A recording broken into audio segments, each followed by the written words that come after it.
ప్రజాతంత్ర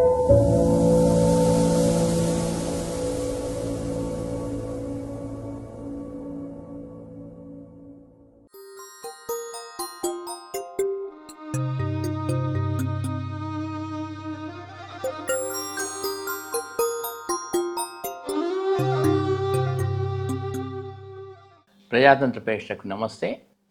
income tax old regime గురించి మరికొన్ని విషయాలు. ఓల్డ్ రెజీమ్లో కొన్ని మనకు ఎగ్జెంప్షన్స్ ఉన్నాయి కదా. అందులో ముఖ్యంగా మనం house rent allowance, interest on home లోను, ఇవి మనం మాట్లాడుకున్నాం. అవి కాకుండా మనం మెడిక్లెయిమ్ ద్వారా అంటే మెడికల్ ఇన్సూరెన్స్ క్లెయిమ్ చేయొచ్చు. తర్వాత పిల్లల ఎడ్యుకేషన్ కోసం తీసుకున్నట్టు రుణం మీద వడ్డీ క్లెయిమ్ చేయొచ్చు. ఆ తర్వాత ఎన్పిఎస్ క్లెయిమ్ చేయొచ్చు.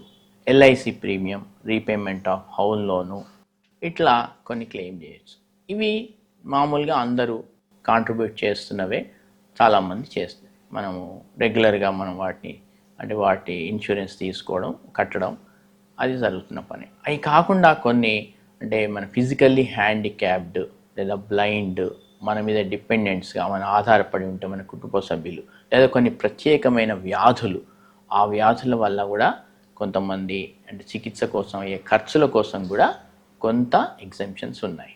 అయితే చాలామంది ముఖ్యంగా వ్యక్తులు వాళ్ళే రిటర్న్స్ వేసుకునే వాళ్ళు సొంతంగా చేస్తున్న పొరపాటు ఏంటంటే, అవన్నీ ఏమి మనకు అంటే మన డిపెండెంట్స్ లేకున్నా, మన ఆధారపడే వ్యక్తులు మన ఖర్చు పెట్టకున్నా, ఆ వ్యాధుల వల్ల మనం ఖర్చు పెడుతున్నామని తప్పుడు సర్టిఫికేట్ తీసుకొని, ఒక మెడికల్ సర్టిఫికేట్ తీసుకొని ఆ ఎగ్జెంప్షన్స్ క్లెయిమ్ చేయడం చాలా చూసాం.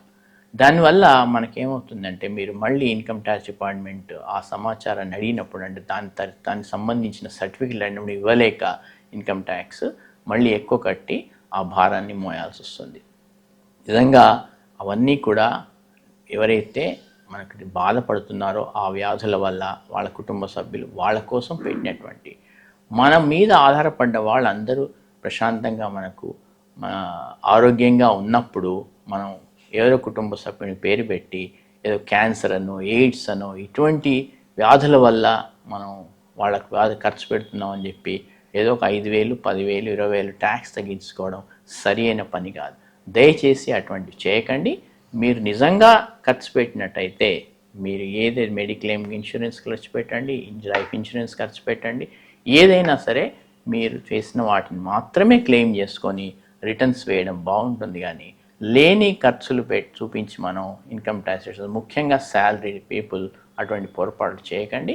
జాగ్రత్తగా చూసుకొని మీ దగ్గర తగిన సమాచారాన్ని, దానికి సంబంధించిన తగిన సర్టిఫికెట్లు, ప్రూఫ్లు పెట్టుకొని మాత్రమే మీరు ఇన్కమ్ ట్యాక్స్ రిటర్న్స్ ప్రతి సంవత్సరం వేసి, ఎటువంటి ఇబ్బంది లేకుండా ఇన్కమ్ ట్యాక్స్ డిపార్ట్మెంట్ ఎటువంటి నోటీసులు రాకుండా, ఏవైనా నోటీస్ వచ్చినా కూడా మీరు సరైన సమాచారం ఇచ్చేందుకు సిద్ధంగా ఉండి, అనవసరమైన ట్యాక్స్లు, తర్వాత మళ్ళీ ఇంట్రెస్ట్లు, పెనాల్టీలను మీరు కట్టకుండా ఉండగలుగుతారు.